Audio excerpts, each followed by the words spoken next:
Hello everyone, it's me again, Mary Chris. Today is already January 13 and I haven't really heard anything from SHEINgroup. Meanwhile, while we're waiting for them to solve our case, I'd like to educate some of you guys, resellers, especially who's entering the business in sales and e-commerce and drop shipping. This is a part one. This is about the Shein Group, about the cross-border businesses, the risk, the rights, and responsibility. So I'm sharing this important educational informations for all the resellers, not just related to my case, but also understanding about the company you're partner with, and especially with that company operates across borders like Shein Group. This is not attacking brand. This is about transparency, business awareness, and sellers protections. So first of all, I'd like to change this topic and why Shein is all of a sudden changed to Shein Group. Um, One of a little bit of informations about the Shein Group are that they moved their headquarters in Singapore from China under the corporate name Shein Group. They moved for that because Singapore offers favorable tax structures and exemptions for foreign source. It is a global business hub with a strong intellectual property protections and political stability. Shein relocated position itself as a global company, not a China-only brand. So it supports their goal in about expanding into Western markets and preparing for potential IPO. And this is why they are aggressively recruiting a lot of resellers internationally. This is a normal corporate strategy, as you guys may know, but it also means Shein is now operating under the Singapore corporate law, while selling into a U.S. consumers and onboarding some resellers from Canada, Brazil, and Mexico. This is really creating complexities and cross-borders environment that reseller must really understood, especially when you're partnering with Shein groups or whatever market you are partnering with. One of the challenges that Shein groups are facing right now is corporate restructurings and layoff in Singapore, because they're laying off some employees in Singapore, because of structuring tied to a global expansions and efficiency goals.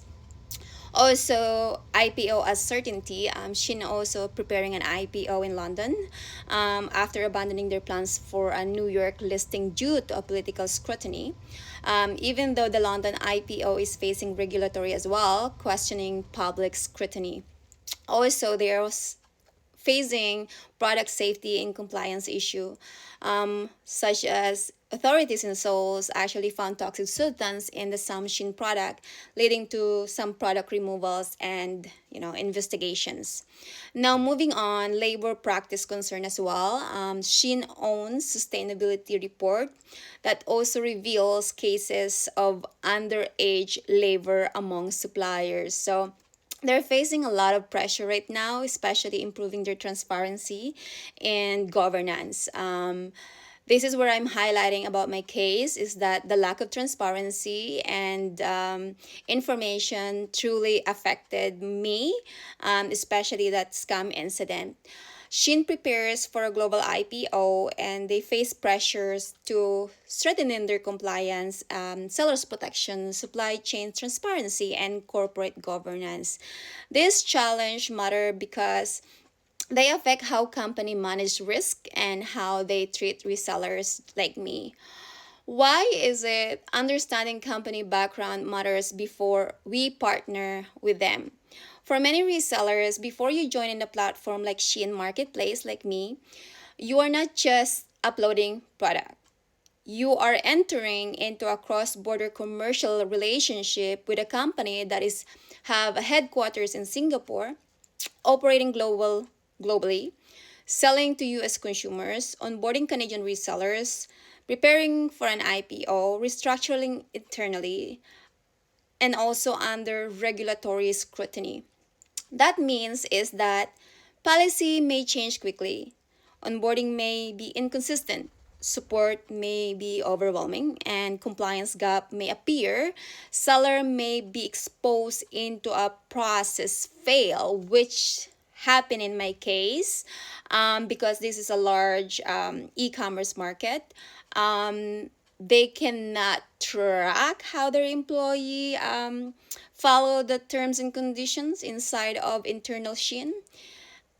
This is where the challenge begin, especially when you are misled in your onboarding. This is a very high risk, guys.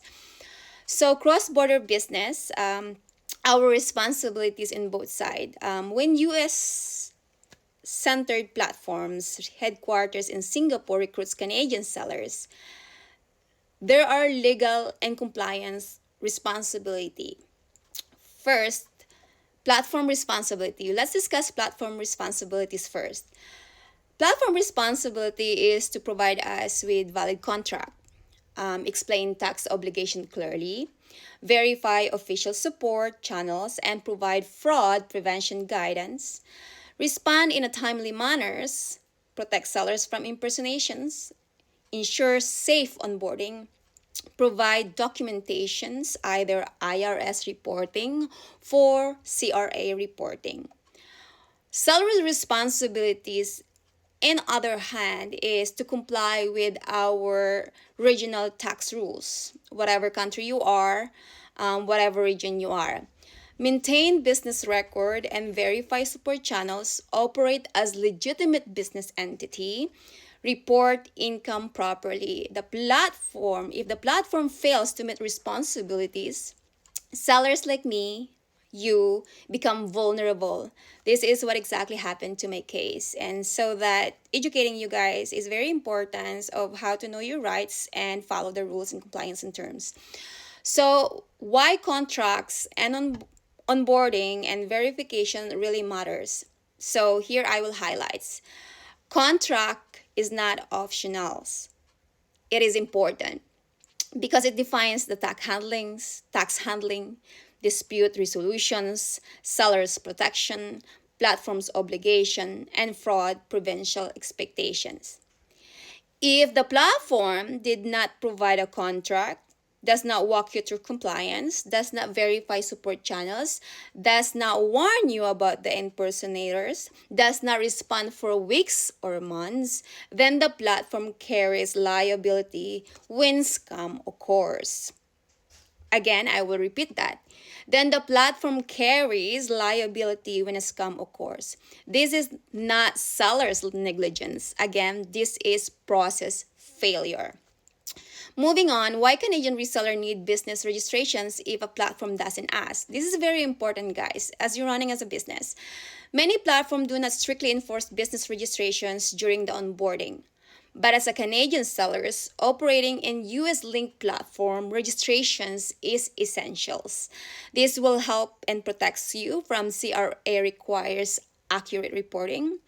Business registrations protect your liability. It separates personal and business finance. It strengthens your legal standing. It improves your act of a legitimate business.